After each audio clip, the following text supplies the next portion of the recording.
All right, let's cut the crap and dive right into this fucking digital abyss we call computing. You think you know what it is, Right. just because you can. Like, work your smartphone. Right. Buckle up, Buttercup. Okay. Because we're going deeper than a goddamn coding rabbit hole. All right.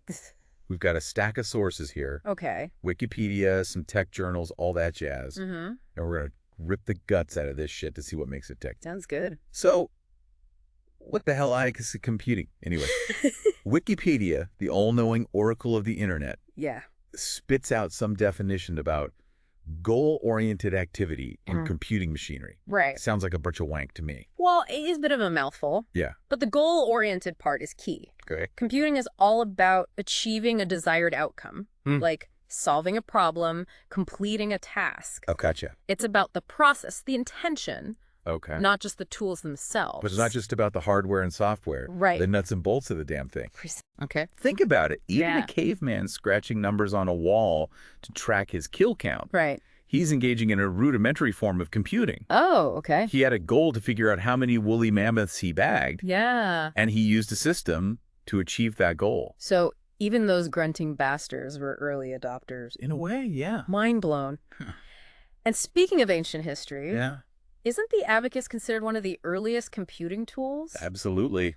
Invented in Babylon thousands of years ago. Oh, wow. Way before electricity or the internet. Yeah. It's actually still used today in some parts of the world. Get out of here. Which just shows how fundamental the need for computation is to human existence. The abacus. That's some old school shit. It is. So we've got cavemen scratching on walls, Babylonians clicking beads. Right. When did we actually start getting high-tech? When did things get really interesting? Well, the journey from the abacus to modern computers was a long and winding one, paved by countless brilliant minds. Yeah. I mean, we went from mechanical calculators to punch card systems, Right. each invention laying the groundwork for the next. Okay. But the real game changer was the transistor. Ah, the transistor. Yeah. That little piece of magic Mm-hmm. that shrunk computers from, like, room-sized behemoths to pocket-sized powerhouses. Exactly. Yeah. Amazing. Replacing those bulky vacuum tubes with transistors Right. made computers smaller, faster, and more reliable. Yeah. It paved the way for the microprocessors that run our lives today. Mm-hmm. You know, the brains behind our smartphones, laptops, Right. pretty much every other electronic device. From transistors to microprocessors, talk about a technological acid trip. Yeah. It's crazy to think Yeah. that we now carry more computing power in our pockets Yeah. than what was used to put a man on the moon. It's mind-blowing. booty. It's a testament to the power of human innovation Yeah, and this relentless pursuit of progress. sure. We often call it the computer revolution for a reason. It was a period of rapid advancement that Right. continues to shape our world today. All right, so we've covered the hardware evolution. But what about the software side of things? Sure. It's not just apps and games, right? No. There's got to be more to it. There's a whole lot more to it. So break it down for me. All right, think of it like this. Okay. There's the system software, Okay. the behind-the-scenes stuff Yeah. that makes your computer tick, Right. like the operating system and all its drivers. Okay. And then you've got the application software, the stuff you actually interact with, Right. your web browsers, word processors, and all those addictive games that suck you in. So basically, system software is the foundation, Yeah. the boring-ass plumbing. Right. And application software Yeah. is the shiny facade, Yeah. the stuff we actually give a shit about. Pretty much. Okay. You need both for a functional and enjoyable user experience. Right. It's like building a house. You need the foundation and framework Okay. before you can start decorating and making it pretty. So every time I'm browsing the web, scrolling through social media, Right. I'm interacting with both types of software. You are. That's kind of trippy. It is, yeah. It is. Your operating system manages the network connection, while your browser is the application you use to access websites. Right. It all happens seamlessly behind the scenes. Yeah. A symphony of code Okay. working together to make the magic happen. Makes sense. Cool. Speaking of the internet, Okay. let's talk about how this motherfucker has changed everything. Oh, man. It's not just for cat videos and porn, right? It's definitely not just for that. Okay. The internet is a goddamn game changer. A global mindfuck Right. of interconnected networks spanning the entire planet. It is. Sure, there are cat videos and porn, Wow. but it's also transformed the way we communicate, do business, learn, Yeah. and even how we govern ourselves. Yeah, it's hard to imagine life without it now. I know, right? But how the hell does it actually work? Well, Is it black magic or something? not black magic, Okay. but it might as well be. Mm. It relies on this protocol called TCP/IP. TCP/IP. Yeah, which is like the language of the internet. Okay. It sets the rules for how data is transmitted between devices, Mhm. ensuring everyone can understand each other. So TCP/IP is the language, Wow. and the internet is the conversation. You got it. That's actually a pretty good analogy. I'll take it. Yeah. The internet is this ongoing global conversation. Right. And TCP/IP makes sure we're all speaking the same language, so to speak. That's how I can send a message to someone on the other side of the world Yeah. in a matter of seconds. Fucking insane. The speed and efficiency are mind-boggling. It really is. And it's not just about sending messages. Right. The internet allows us to share information, collaborate on projects, access resources. It's a transformative technology that has touched virtually every aspect of human life. No doubt. Yeah. And all of this comes down to code, right? Mm. Those lines of instructions Yeah. written by computer wizards in dark rooms, Right. fueled by pizza and energy drinks. Hey, something like that. So coding, or computer programming, Yeah, is the process of writing those instructions. it is. And it's more than just nerds in basements. Yeah, definitely. It's a creative process Mhm. that involves problem solving, logic, Right. and even a bit of artistry. Absolutely. Wait, artistry. Uh-huh. I thought coding was all about math and logic, It is. like some cold, calculated shit. Sure, there's that aspect to it, but Yeah. there's also an element of creativity Okay. in how you approach a problem, how you structure your code, Right? and how you make it efficient and elegant. Interesting. Different programming languages have their own syntax and rules, Yeah. just like spoken languages. And skilled programmers can write code that's almost poetic Wow. in its beauty and functionality. So these lines of code Yeah. are basically the building blocks of all the software we use. Yes. From simple apps to complex systems. Absolutely. That's pretty damn impressive. It is quite remarkable. It is. Yeah. But with all this amazing technology comes a dark side, right? Of course. Hackers trying to steal our shit, governments spying on us. Yeah. It's a digital Wild West out there. It can feel that way sometimes. It does. You're hitting on a crucial point. What's that? Cybersecurity. Right. In our hyper-connected Yeah, world right. where everything from our bank accounts to our personal information is online, Mm-hmm. cybersecurity is paramount. It is. It's about protecting our digital assets Okay. and ensuring that only authorized individuals Uh-huh. have access to sensitive information Yeah, you hear about data breaches and identity theft all the time. all the time. It's enough to make you want to ditch your smartphone and live off the grid. I hear you. So cybersecurity is basically the digital equivalent of locking your doors and setting up an alarm system. Exactly. Makes sense. It's about creating layers of protection Okay. to prevent unauthorized access and safeguard our data. Right. And it's not just about being careful what you click on or download. Yeah. There's a whole industry dedicated to developing and implementing security measures. Really? Oh yeah, from firewalls and antivirus software to complex encryption algorithms. So it's like a constant battle between the good guys and the bad guys. Pretty much. A digital arms race to stay one step ahead of the hackers and cyber criminals. It is, yeah. It And is. it's only going to get more intense Nowhere. as technology continues to evolve. For sure. Speaking of evolution, Yeah. have you heard about quantum computing? Quantum computing. Yeah, it's like the next big leap, Okay. and it's got the potential to fuck shit up in ways we can't even imagine. Quantum computing. Yeah, I've heard the term thrown around. Oh. But honestly, it sounds like some next level science fiction bullshit to me. It might sound like science fiction, Yeah. but it's real, and it's coming fast. Mm-hmm. Quantum computing leverages the principles of quantum mechanics Okay. to perform calculations in a completely different way than traditional computers. Right. It has the potential to revolutionize fields. Like what? Like medicine, material science, artificial intelligence, Oh. and many more. Okay, hold up. Yeah. Quantum mechanics. Mhm. That sounds like some heavy-duty physics shit. It is. Can you break it down for us simple folk Ah. without making our brains melt? All right, think of it like this. Okay. A regular computer bit is like a light switch. It can Right. be either on or off, 1 or 0. Right. A qubit, the basic unit of quantum information, is more like a dimmer switch. It can be on, off, or somewhere in between. So a qubit is like a bit on steroids? In a way, yes. Interesting. This in-between state is called superposition, and it allows quantum computers to perform multiple calculations simultaneously. Whoa. That means they can tackle problems that would take traditional computers millions of years to solve. So it's basically a supercomputer on crack. Huh? You could say that this ability to perform parallel calculations is what makes quantum computing so powerful and potentially disruptive. Okay, I'm starting to get it. Good. But what does this actually mean for the real world? Well, what can we actually do with quantum computers that we can't do now? That's where it gets really interesting. Okay. Quantum computers have the potential to crack the encryption that protects our online transactions. Design new drugs and materials, simulate complex systems like the human brain.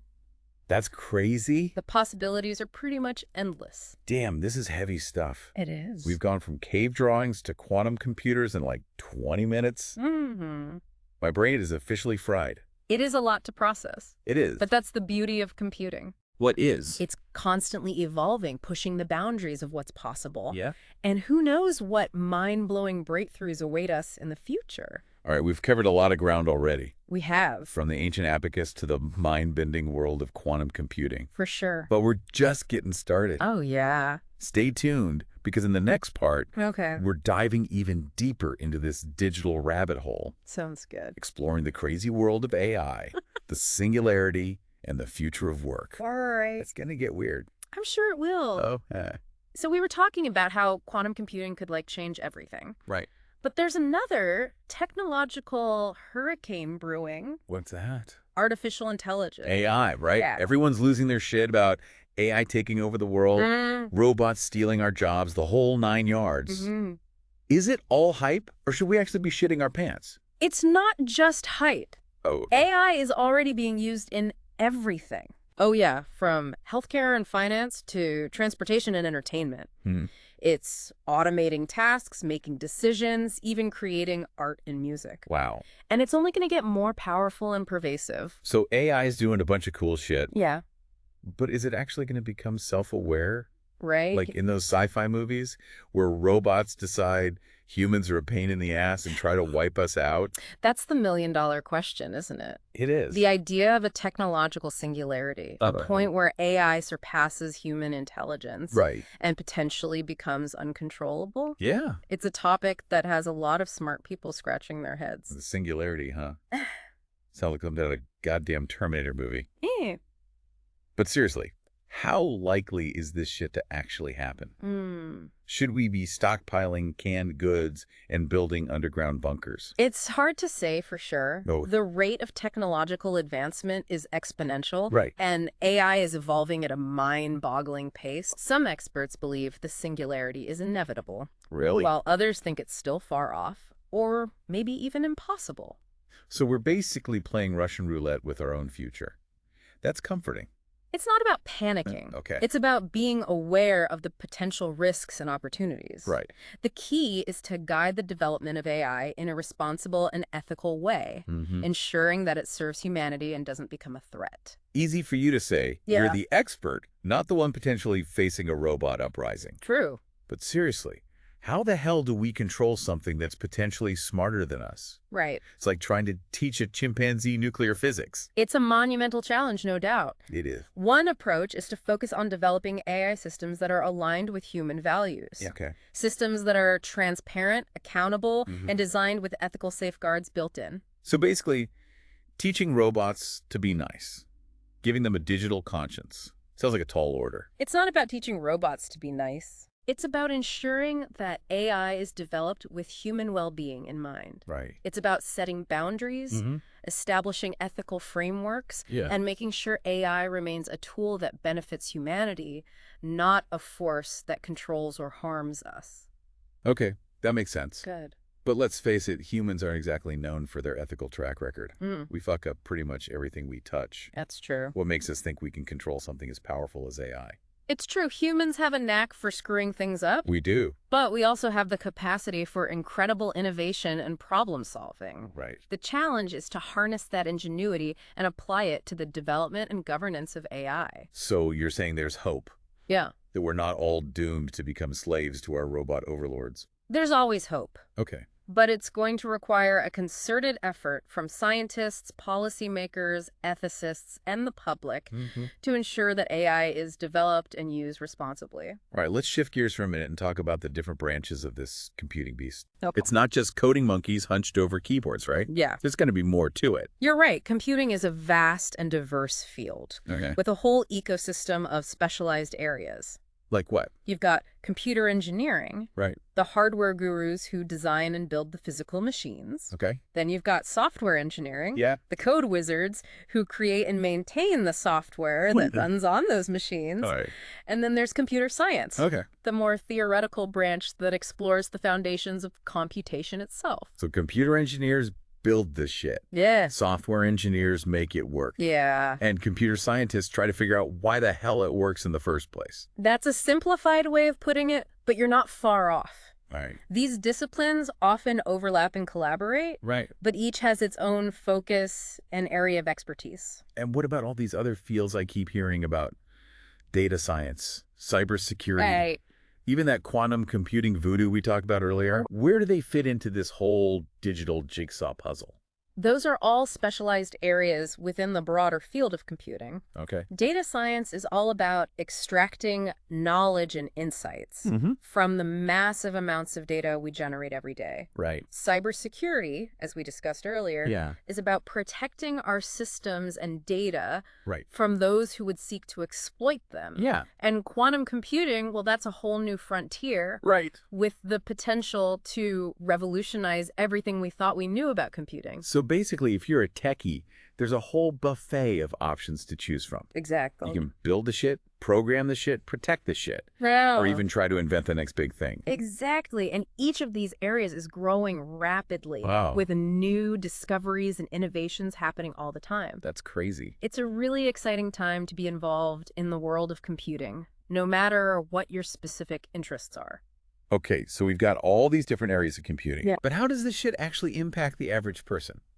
I mean, besides making our lives easier and more convenient, is there something deeper going on here? Computing has become so deeply embedded in our lives that it's almost invisible. Think about it. You wake up to an alarm on your smartphone, Yeah. check your email on your laptop, use a navigation app to get to work, Right. order lunch online, stream music on your commute. Yeah. Virtually every aspect of our daily routine is touched by computing in some way. Yeah.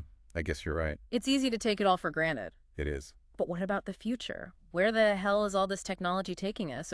Are we headed for a utopia or a dystopia? That's the big question, isn't it? It is. The future of computing, and indeed the future of humanity, Right. hinges on the choices we make today. It does. We need to be mindful Yeah, of the potential risks and benefits of these powerful technologies for sure. and ensure that they are used ethically and responsibly. So you're saying we're not just passive passengers on this technological roller coaster. We actually have a say in where it goes. Absolutely. We have a responsibility to shape the future of technology and ensure that it serves humanity, not the other way around. Right. It's not just about the code. Yeah. It's about the values, the ethics, and the choices we make as individuals and as a society. Damn, that's some deep shit. I'm gonna need another beer to process all this.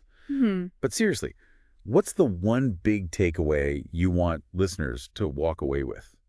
What's the message you want to hammer into their thick skulls? The most important thing to remember is Yeah. that computing is not just about technology. Nope. It's about people. Right. It's about how we use these powerful tools to solve problems, create new possibilities, Right. shape the world around us. Yeah. We need to be thoughtful, responsible, and ethical in our approach to computing, Okay. ensuring that it serves humanity and not the other way around. Well said. All right, folks, we're going to take a quick break and come back for the final round. Sounds good. We'll be exploring some of the weirdest and wildest corners of the computing world, Right. from the ethical hackers who try to break the system Okay. to the AI trainers who are teaching robots to think. Cool. Stay tuned. It's about to get really interesting. I'm sure it will. All right, we're back and ready to dive into some of the weirder corners of the computing world. Okay. We were talking about all these crazy jobs that are popping up. Right. Ethical hackers, AI trainers. Yeah. It sounds like something out of a goddamn science fiction movie. It does sound a bit like sci-fi. Yeah. But these are real jobs. Really? Oh, yeah, and they're becoming increasingly important as technology advances. Hmm. Take ethical hackers, for example. Ethical hackers. These are the good guys Okay. who use their hacking skills to find vulnerabilities in systems Yeah. before the bad guys do. So they're like digital ninjas. Yeah. Sneaking into systems to test their defenses. Sounds badass. Exactly. Clear. They help companies and organizations identify weaknesses in their security Right. and patch them up before they can be exploited by malicious hackers. Okay. It's a crucial role in today's interconnected world, Yeah. where cyber attacks are becoming increasingly sophisticated and damaging. And what about these AI trainers? Hmm. What do they do? Whoa. Teach robots how to play poker and beat humans at their own game. Not quite poker, Okay. but it's not that far off. Yeah. AI trainers work with machine learning algorithms, Right. feeding them massive amounts of data Yeah. and helping them learn to perform specific tasks. Okay. It's like teaching a dog new tricks, Right. on a much more complex and sophisticated level. So they're like the dog whisperers of the digital world, taming these AI beasts and teaching them how to behave. You could say that Yeah. AI trainers need a deep understanding of how these algorithms work, how to optimize their performance, Okay. and how to ensure they're learning the right things Right. and not going off the rails. Sounds like a pretty specialized job. It is. Do you need like a PhD in rocket science to do that? Not necessarily. Okay. There are different levels of AI training, from working with pre-built models Right. to developing entirely new algorithms from scratch. Gotcha. It's a rapidly growing field Yeah. with a lot of opportunities for people with different skill sets and backgrounds. So even someone like me, who can barely operate a microwave without setting it on fire, could potentially become an AI trainer? Maybe not you specifically, Okay. but there are definitely entry-level positions in AI training Right. that don't require a deep technical background. It's more about having a knack for problem solving, an understanding of data, Yeah. and a willingness to learn and adapt to this rapidly evolving field. I'm feeling slightly less intimidated now. But with all these new jobs emerging, Yeah. what about the old ones? Right. Are robots going to steal all our jobs?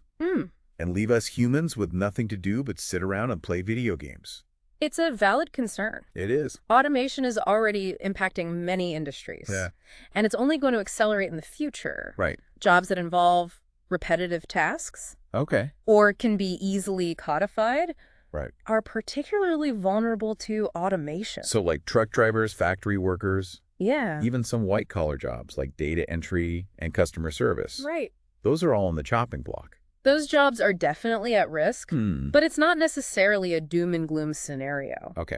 As some jobs disappear, Yeah. new ones will emerge. Right. The key is to be adaptable, to Mhm. embrace lifelong learning, Okay. and to develop skills that are in high demand in the future job market. So basically, if we don't want to be replaced by robots, Yeah. we need to learn how to work with them to become more like cyborgs ourselves. That's one way to look at it. Yeah. The future of work is going to be a collaboration between humans and machines. Interesting. We need to find ways to leverage the strengths of both. Okay. The creativity, intuition, and problem-solving skills of humans, Yeah. combined with the speed, accuracy, and tireless efficiency of machines. All right, so we've covered a lot of ground here, We have. from the ancient history of computing to the mind-blowing potential of AI and the future of work. For sure. What's the one big takeaway you want our listeners to walk away with? What's the message you want to leave them with? The most important thing to remember is that computing is not just about technology. Right. It's about us. Okay. It's about how we use these powerful tools to shape the world around us, to solve problems, create new possibilities, Right. and ultimately to make our lives better. Yeah. We have a responsibility to use this technology wisely, ethically, Right? and for the benefit of all humankind. Well said. Thank you. All right, folks, that's a wrap for this deep dive into the world of computing. Okay. We've explored the past, present, and future of this fascinating field, from the humble abacus to the mind-bending potential of quantum computing and artificial intelligence. It's been quite a journey. It has been a wild ride, but I hope you've learned something new. Yeah. expanded your horizons, Right. and maybe even gotten a little inspired to explore this digital world further. I hope so. Now, if you'll excuse me, I'm going to go unplug from the Matrix for a while and try to process all this shit. Cheers.